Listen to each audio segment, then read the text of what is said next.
मनुष्य जन्म में ही हम भगवत साक्षात्कार कर सकते हैं। बिना भगवत साक्षात्कार किए दुख सुख लाभ हानि राग द्वेष जय पराजय जन्म मृत्यु आदि ये जो बड़े दुखद द्वंद्व हैं, हम इनसे मुक्त नहीं हो पाएंगे। संचित क्रियमाण प्रारब्ध, हम इनके भोगों से नहीं बच पाएंगे।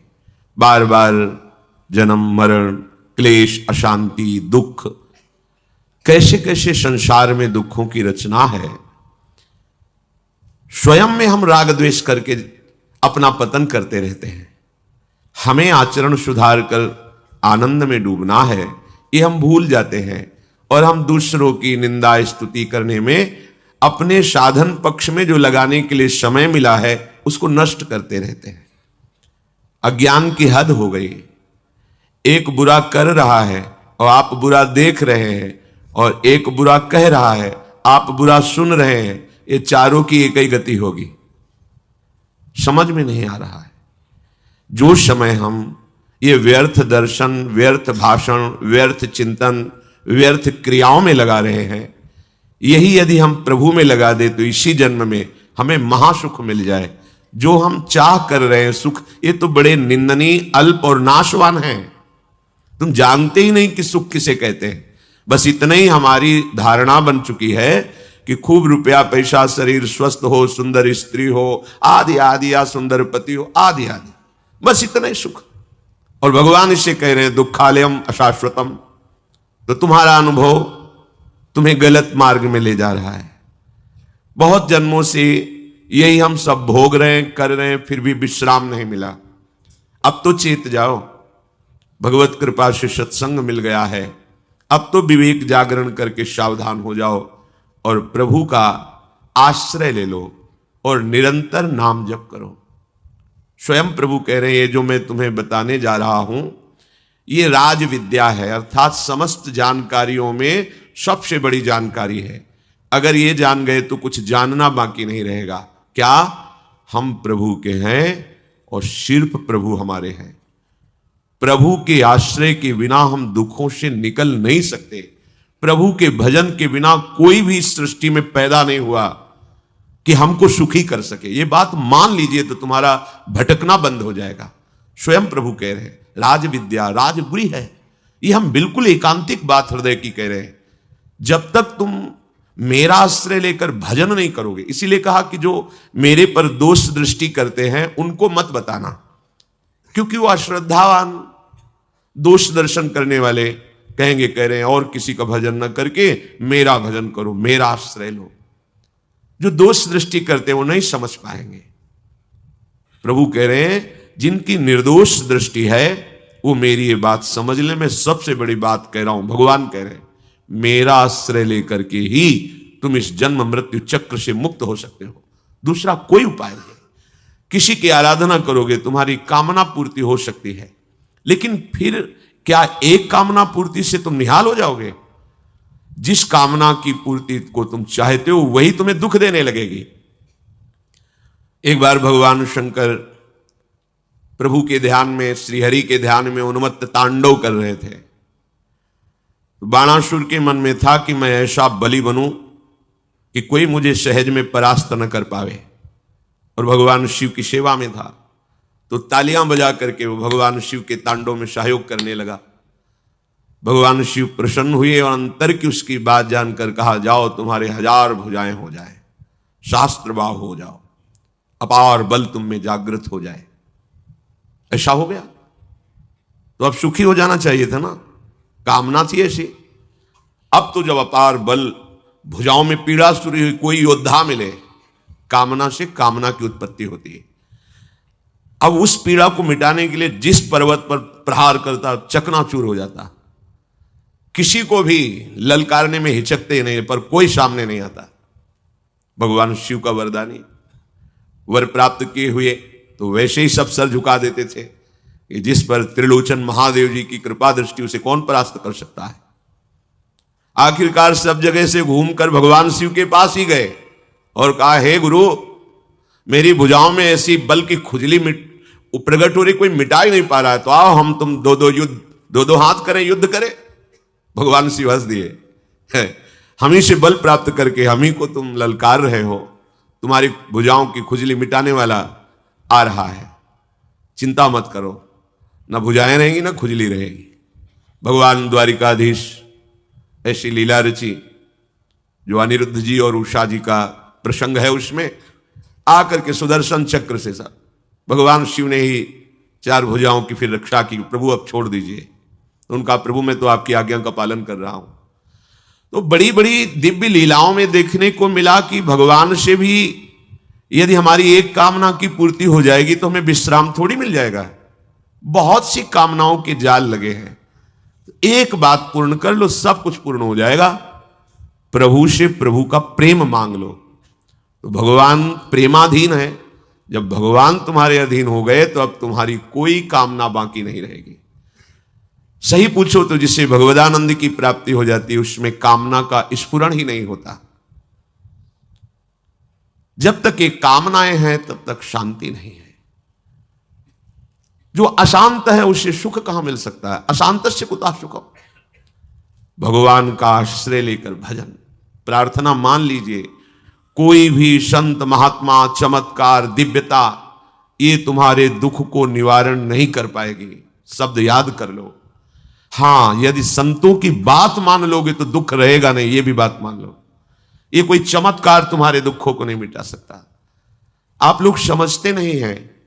हमारे मन की कोई बात 1 मिनट की वर्तमान की बता दिया तो क्या होगा? 24 घंटे हम अपने मन की बात जानते हैं क्या होगा। अगर तुम हमारे मन की 10-5 मिनट की बता दोगे तो क्या हमारा बन जाएगा? बात तो तब बननी है जब हमारे मन की चाल को तुम जानकर मन को भगवत चरणारविंद में समर्पित कर दो। अब इसमें चाह ही ना रह जाए। इसके लिए सब हाथ उठा देंगे और यही कहेंगे हरि भजो, राम भजो, कृष्ण भजो। क्योंकि ये किसी चमत्कार से नहीं होता, ये केवल भजन से होता है। और जब तुम्हारा मन आनंद समुद्र प्रभु में लगेगा तो किसी कामना की चाह ही नहीं रह जाएगी। केवल करुणा में भगवान श्री राम के जब चरणों को प्रक्षालन कर रहा है, जे ही चरणों का स्पर्श हुआ, अति आनंद उमग अनुरागा। अति आनंद अनुराग का ऐसा उमगन प्रभु दे रहे हैं। तो प्रभु से कह रहा अब कछुनाथ न चाहिए, आपसे भी नहीं चाहिए, मिल गया। अनंत जन्मों से जिस आनंद की खोज कर रहा था जगत में, समय नष्ट हुआ। हे जगदीश, आपके चरणों का स्पर्श हुआ, आज वो प्राप्त हो गया। अब कछुनाथ न चाहिए मोरे। एक ही बात तुम्हारे हृदय में बैठ जाए कि हमारे दुखों के छूटने का एकमात्र उपाय भगवान का स्मरण। भगवान व्यास देव जी कह रहे हरि स्मृति सर्व विपद विमोक्षणम। कोई भी विपत्ति ऐसी नहीं है जो भगवान का स्मरण करने वाला जीत ना पाए विपत्ति को। विपत्ति उसे परास्त नहीं कर सकती। हर विपत्ति संपत्ति से बढ़कर सुख देने वाली बन जाएगी यदि आप हरि स्मरण करेंगे। और हरि को भूल गए तो हर संपत्ति भारी विपत्ति बन के तुम्हें दुख देगी। देख लो, महाभागवत शिव स्वरूप हनुमान जी महाराज कह रहे, कहा हनुमंत विपत्ति प्रभु सोई, जब तो सुमिरन भजन न होई। ये ज्ञानी नाम अग्रगण्यम है, बुद्धिमताम वरिष्ठम है, इनकी बात मान लो। ये गुरु स्वरूप हैं, भक्ति के दास भाव के आचार्य हैं। कह रहे हैं कि वही विपत्ति है, वही महान दुख में फंसा देने वाली बात है जब भगवान को भूल गए। जब भगवान की सेवा और सुमिरन नहीं होता तो कोई भी संपत्ति तुम्हें सुख प्रदान नहीं कर सकती। भगवत विमुख को यहां से लेकर ब्रह्मलोक तक कहीं सुख का अनुभव नहीं हो सकता। और भगवत स्मरण वाले को नरक में भी दुख नहीं हो सकता। इसीलिए आचार्य चरण कह रहे हैं, हरिवंश महाप्रभु, यत्र यत्र मम जन्म कर्म भीर नारके परमे पदे अथवा राधिकारत निकुंज मंडली तत्र तत्र हृदय में विराजताम। हे प्रियाजू, चाहे मुझे कर्म के अनुसार नरक में रखो, स्वर्ग में रखो, परम पद में रखो, इसकी मेरी मांग नहीं है। मेरी मांग है कि मधुर मधुर स्मृति आपकी होती रहे और आप अपने रास परिकर के सहित मेरे हृदय मंडल पर विराजमान रहे। अब चाहे नरक रखो चाहे परम पद, दोनों एक ही बात है। परम पद और नरक एक ही बात हो गई, क्योंकि प्रियाजू का स्मरण चल रहा है, प्रियाजू की रूप माधुरी बसी हुई है। आज तक कहीं कोई ऐसा प्रमाण नहीं मिला कि भगवत विमुख सुखी हो गया हो, कहीं नहीं प्रमाण मिला। हम जो भोगों की तरफ लालायित होते हैं, हमारे तो माने हुए बहुत छोटे भोग हैं। इतिहास में जब पढ़ के देखते हैं कि चक्रवर्ती सम्राट और जिनकी सैया पर उर्वशी जी विराजमान है, उनको भी तृप्ति नहीं हुई, पागल होकर विषयों की तरफ भागते रहे और हा खाए। देखो पढ़ करके शास्त्रों को कि हाय मैं लुट गया, धिक्कार है मेरे जीवन को, मैं कहां फंस गया। वो बोल रहे हैं, वो उर्वशी जी जिनको देखकर ऋषि मुनियों के मन विचलित हो जाते हैं, उनके लिए पूर्वा जी कह रहे हा मैं ठगा गया, मेरा जीवन व्यर्थ चला गया, मैं व्यर्थ में अपने को सम्राट मानता रहा, मैं तो विषयों का घृणित दास रहा। कोई भी कहीं भी कैसा भी, जब तक आप प्रभु के चरणों का आश्रय लेकर भजन नहीं करेंगे बात नहीं बनेगी। श्री भगवान कह रहे असद्दधाना पुरुषा धर्मस्यास्य परंतप अप्राप्य माम निवर्तन्ते मृत्यु संसार वर्तमनि। असद्दधाना पुरुषा धर्मस्यास्य परंतप। हे परम तप अर्जुन, ये जो मैं धर्म वर्णन कर रहा हूं ये बड़ा महिमामय है। देखो भगवद आश्रय एक बहुत अमूल्य वस्तु है। साधना एक तरफ हो, भगवद आश्रय एक तरफ। बात समझो, ये समझ में जल्दी नहीं आती। भगवद आश्रय ही मोक्ष दिलाता है, भगवद आश्रय ही प्रेम दिलाता है, भगवद आश्रय ही हमें इस भवसागर से मुक्ति दिलाता है। सच्ची मानिए, आश्रय हृदय से ले लिया जाए प्रभु का और फिर कोई विषय हमें भटका दे तो भी परिणाम हमारा मंगल ही होगा, क्योंकि प्रभु का स्वभाव है विमुख भय निमिषो न अकृपा जब चितये तब वैसे। बड़ी ये बात जो सूरदास जी महाराज के पद में है, ये हृदय को लूट लेने वाली बात है। प्रभु का आश्रय लिया और कुछ समय भजन किया, फिर विमुख हो गए, तो ऐसा नहीं कि प्रभु अकृपा कर देंगे। जब लौट के देखोगे तो वैसे ही उनका प्यार दुलार मिलेगा, वैसे ही उनकी बाह हो आपका आलिंगन करने के लिए फैलाए। आ जाओ तुम मेरे हो। विमुख भये निमिषो न अकृपा जब चितये तब वैसे। कई बार बताया, ये विश्वास के लिए कहते हैं कि इस धर्म की परम महिमा है। जगन्नाथ जी के श्रीअंग सेवा में कुशंग से वैश्यागामी हो गए। अंग सेवियों ने संगोष्ठी की और उनसे कहा श्रीअंग की सेवा या वैश्या का संग, दो में एक निश्चय करो, दोनों साथ नहीं चलेंगे। तो उन्होंने श्रीअंग की सेवा छोड़ दी, श्री जगन्नाथ भगवान की, और वैश्या का संग। ये विषय बड़ा बलवान है। ये बड़े बड़े विद्वानों की इंद्रियों में भी अपना प्रभाव दिखा देता है विषय। बलवान इंद्रिय ग्रामो विद्वानम अपि कर्षति। जब उनका अंतिम समय आया तब जगन्नाथ जी भगवान ने वैसी कृपा की जैसे अपने निज अंग सेवी पार्षदों पर करते हैं, और अपने पार्षदों को आदेश किया कि उनकी अंत्येष्टि क्रिया भी वैसे ही करो जैसे हमारे अंग सेवियों के विधान में होती है। तो उन्होंने कहा प्रभु इन्होंने तो आपको छोड़ दिया था और वैश्या को स्वीकार किया था। उनका उसका स्वभाव है, मेरा स्वभाव नहीं है। एक बार जो मेरा आश्रय ले लेता है मैं उसे कभी छोड़ता नहीं। इस धर्म की बड़ी महिमा है, ये परम महिमा है। साधन करोगे तो एक नौकरी जैसा है, आप जितना साधन करोगे उतना आपको फल मिलेगा। लेकिन भगवद आश्रय होकर नाम जप करोगे, ये नौकरी नहीं है, ये घर की बात है। ये घर की बात, ये मेरा निज अंग सेवी है, भटक गया तो भी परिणाम वही दो जो मेरे अंग सेवी का होता है। ऐसा हमारे प्रभु का स्वभाव है। उमा राम स्वभाव जहि जाना, ताय भजन तज भावनाना। ये ऐसा परम धर्म है, कोई भी इस धर्म में चलने वाले को परास्त नहीं कर सकता। ये बात ध्यान से समझ लीजिए। जैसे कोई बहुत बड़ा तांत्रिक है और वो भूतों को वश में करने वाला है और तुम्हारे ऊपर भूत लगा दे, तंत्र के द्वारा मारण मूठ या कोई शाप या किसी तरह का अमंगल, ध्यान दीजिए, ये इस धर्म की बड़ी महिमा है। यदि आप भगवद आश्रित हैं, नाम जप कर रहे हैं, तो ना माया का कपट चलेगा, ना किसी का तंत्र तुम्हारे ऊपर चलेगा, ना किसी का कोई मारण मंत्र चलेगा, ना कोई भूतावेश तुम पर आविष्टित कर सकता है, ना किसी भी तरह की कोई विषाद की यदि आप सच्चे हृदय से भगवान की शरण में हो तो तुम्हारे ऊपर विष का भी प्रभाव खवाया जाएगा, विष और हो जाएगा स्वास्थ्यवर्धक अमृत। गरल सुधा, गोस्वामी जी कह रहे, रिपु करहि मिताई, गोपद सिंधु अनल शीतलाई। जो भगवान का आश्रित जन होता है उसको विष भी अमृत हो जाता है। अगर उससे दुश्मनी करेगा ना कोई और उसका बुरा चाहेगा, वो जितना कुप्रचार करेगा, निंदा करेगा, उतने उसका यश बढ़ेगा।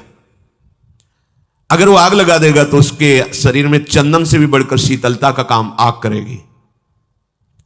जो भगवद आश्रित है, श्री हरिराम व्यास जी ने भी प्यारी जू के चरणों के आश्रित जनों को पुष्ट करने के लिए बताया कि राधा प्यारी के चरणारविंद शीतल सुखदाई, कोटि चंद मंद करत नख विदु जुन्हाई। श्री राधा प्यारी के चरणारविंद शीतल सुखदाई। शाप ताप रोग शोक दारुण दुखारी, लाल इष्ट दुष्ट दलन कुंज भवन चारी। हमारी गोरी भूरी प्रियाजू के गोरे चरणारविंद का जिसने आश्रय ले लिया है, शरणागति ले ली है और राधा राधा नाम जप करता है, तो किसी भी ऋषि का साप उस पर लागू नहीं होगा। हरिराम व्यास जी कह रहे ये विशाखा सखी के अवतार है, कह रहे शाप कोई लागू नहीं होगा उसके ऊपर। ताप दैहिक दैविक भौतिक ताप उसका स्पर्श नहीं कर सकता। कोई भी पाप उसे अपने अधीन नहीं कर सकता। किसी का भी तंत्र मंत्र उसके ऊपर लागू नहीं हो सकता, क्योंकि ये चरणारविंद लालजू के भी इष्ट है और ये चरणारविंद दुष्टों की दुष्टता का दलन करने वाले और हृदय में प्रेम प्रकाशित करने वाले हैं। कोई भी भयानक से भयानक रोग तुम्हारे शरीर पर हो सकता है, पर वो तुम्हें अधीन नहीं कर पाएगा। शाप ताप रोग शोक, बड़ी से बड़ी हानि होने पर भी तुम्हें शोक स्पर्श नहीं करेगा। प्यारी जू के चरणों का जिसने आश्रय ले लिया है, यह ऐसा परम धर्म है कि इसके आश्रित को कोई भी तंत्र मंत्र मूठ मारण भूत प्रेत पिशाच पिशाचनी कोई भी नहीं स्पर्श नहीं कर सकता। ध्यान रखना। हां, अपना कल्याण कराने के लिए सामने आ सकता है, क्योंकि नाम जापक ही सबके कल्याण का सामर्थ्य भाव रख सकता। जो निरंतर नाम जप करता है उसमें सब सामर्थ्य आ जाती है। एक बार भाई जी से हनुमान प्रसाद पोद्दार जी समुद्र के किनारे बैठे नाम जप कर रहे थे, तो देखा एक सफेद पोशाक पहने हुए पाग बांधे हुए पारसी वेशभूषा में सामने खड़े हैं। भाई जी ने सदाचार के कारण कहा, बाबूजी क्यों खड़े हो, बैठ जाइए। तो उनका आप बोले तो मेरे में सामर्थ्य है आपसे बात करने की, डरना नहीं आप। भाई जी ने कहा, मैं क्यों डरूंगा, आप कोई भयावह थोड़ी लग रहे हैं। बोले लग नहीं रहा, लेकिन भयावह हूं, मैं प्रेत हूं। भाई जी को कोई बात नहीं।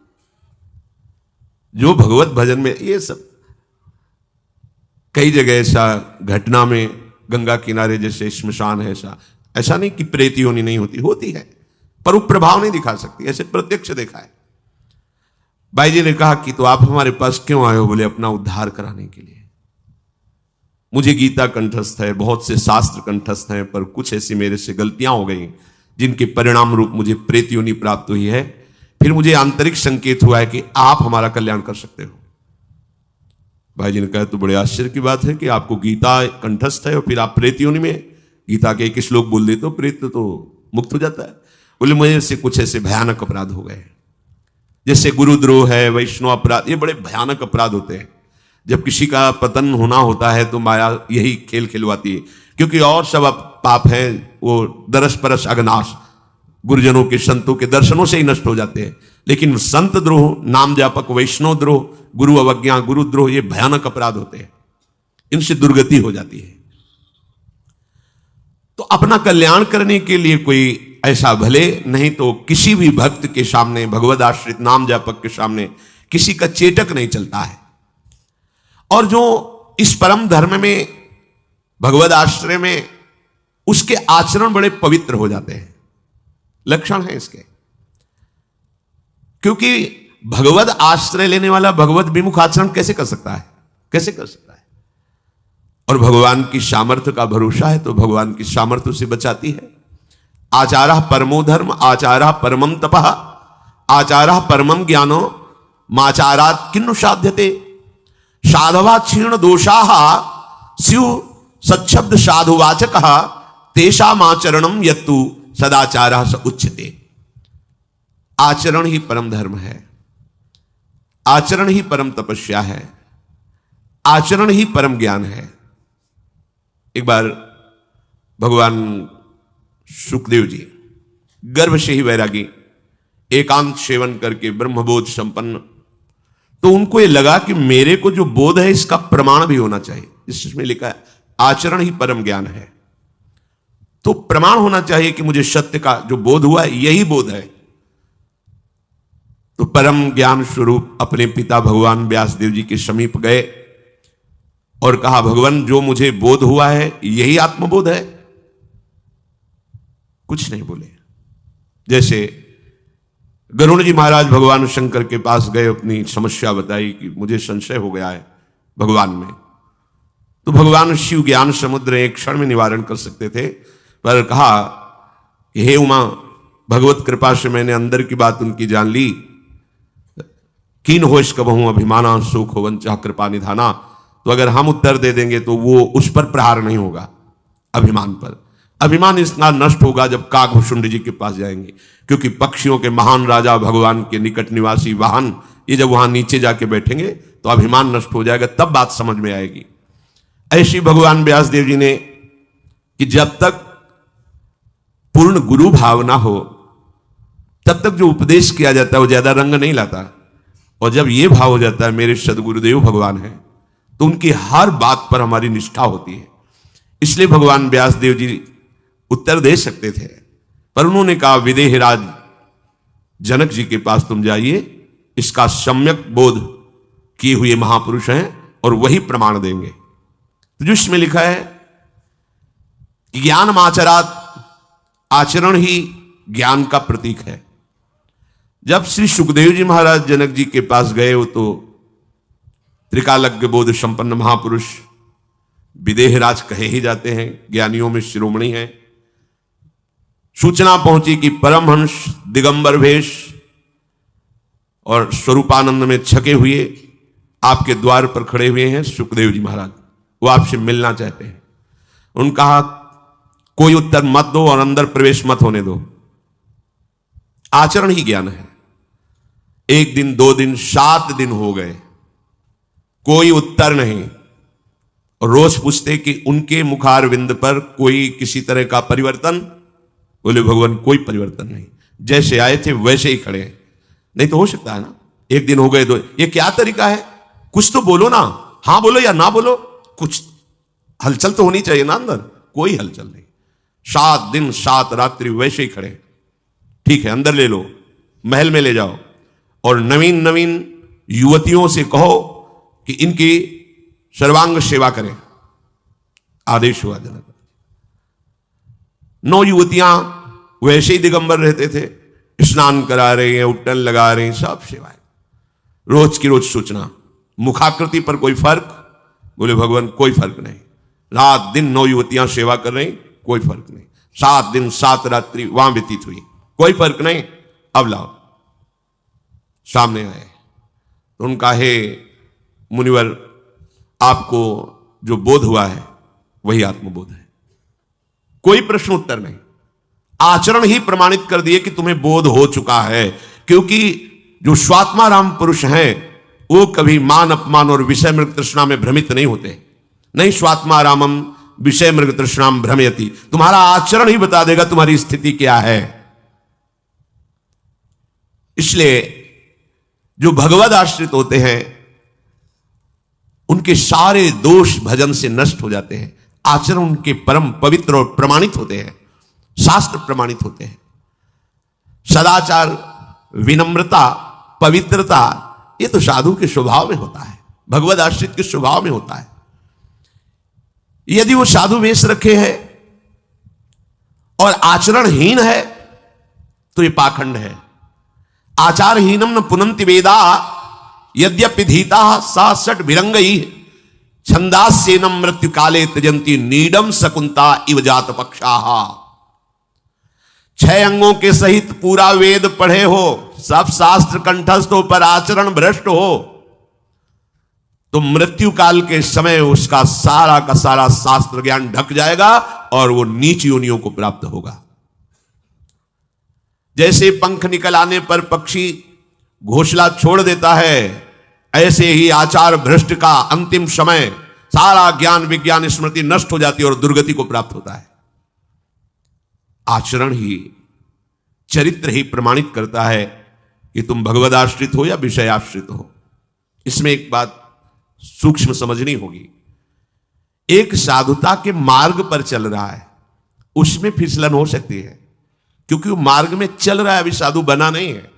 मतलब भेष धारण कर लिया है, उस मार्ग का पथिक है, पर चल रहा है अभी।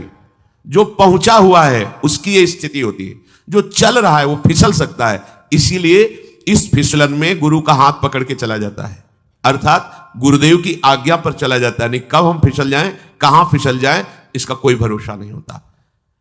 इसलिए गुरुदेव की आज्ञा पर जो रहता है तो फिसलन होती ही नहीं। जैसे जहां फिसलन होती, नुकीला डंडा हो, तो ऐसे गुरुदेव के वचनों का आश्रय लेकर इस मार्ग पर चला जाता है। आचारहीन की कभी शुभ गति नहीं होती। शुभ गति व्यभिचारी। एक बहुत बड़े विद्वान पूज्यपाद सिवड़िया बाबा जी के समीप आए, थोड़ी देर वार्ता में खूब श्लोक बोलते रहे संस्कृत के। बाद में पूछा, बाबा आप बता सकते हो मेरी गति क्या होगी? तो बाबा ने कहा दुर्गति। सभा भी लगी हुई थी और वो एकदम, तो उनका बाबा आप ऐसे कैसे कह सकते हैं कि दुर्गति होगी? तो बोले जिस तुम दोष से युक्त हो उसमें दुर्गति ही होती है। अब आगे नहीं पूछा किस दोष से युक्त है, क्योंकि त्रिकालज्ञ सर्वांतर्यामी पद को प्राप्त महापुरुष ऐसे देखते हैं जैसे टीवी में आप सीरियल देख रहे हो। जो व्यभिचार दोष से युक्त है उसकी शुभ गति नहीं हो सकती। आचरणहीन को भ्रष्ट होना ही पड़ता है सतमार्ग से। जो भगवत उपासक होता है उसके आचरण बड़े पवित्र होते हैं। इसलिए कई बार सत्संग में कहा है कि जब काशी में एक संत भगवान में ले गए जज स्वामी के पास, बड़े सिद्ध महापुरुष थे ज्ञान के, वो बड़ी अलौकिक उनकी लीलाएं होती, ऐसे जोर से कलाई पकड़ा और अंग्रेजी में बोले थे वो जिसका चरित्र, बाद में अर्थ बताया था जो ले गए थे, जिसका चरित्र पवित्र है भारत में विश्व में उसी की पूजा होती है, और जिसका चरित्र हीन हो गया हमारे यहां उसका कोई अस्तित्व नहीं होता। इसलिए जीवन भर वो गुड करेक्टर ऐसे कुछ बोले थे कि अच्छा चरित्र बनाना, अच्छा चरित्रवान बनना, चरित्र ना बिगड़ने पावे, यही साधु की साधना की कसौटी है। साधु जो भगवद आश्रित होता है उसमें संतोष बहुत होता है। बिना संतोष के कामनाओं का नाश नहीं होता, और बिना कामनाओं के नाश के जो वास्तविक चरम सुख है उसका अनुभव नहीं होता। बिन संतोष ना काम नशाही, और अछत काम सुख सपने नाही। मनुष्य स्वप्न में भी सुख का अनुभव नहीं कर सकता जिसकी कामना है। जो प्रभु का आश्रय लिए होता है उसे इसलिए विशेष संतोष होता है कि आज बिगड़ गया है, आज परिस्थिति बिगड़ी है, तो मेरे प्रभु सर्व सामर्थ्यशाली हैं, अगला क्षण होते होते वो इससे भी कई गुना बढ़कर सुंदर परिस्थिति बना देंगे अगर उनको लगेगा तो। इसलिए वो बेपरवाह रहता है, इसीलिए उसके हृदय में संतोष रहता है। और खास बात संतोष की ये रहती है कि वो बड़ा धनवान होता है, उसके पास नाम रूपी धन होता है, तो उसको पता है भगवत विधान से आज दुख आया है, विपत्ति आई, सब नष्ट हो रहा है, सब छिन रहा है, ये एक लीला है, बकाया मुझे कोई परास्त नहीं कर सकता, मेरे पास राधा नाम धन है। जिस समय ये धन प्रकाशित होगा तो जो कुछ है उससे करोड़ों गुना बढ़कर के हो जाएगा। इसलिए नाम धन से वो संतुष्ट रहता है, और यही साधुता है, यही भगवद आश्रय का स्वरूप है। जथा लाभ संतोष सदा काहू सो कछु ना चाहोगो।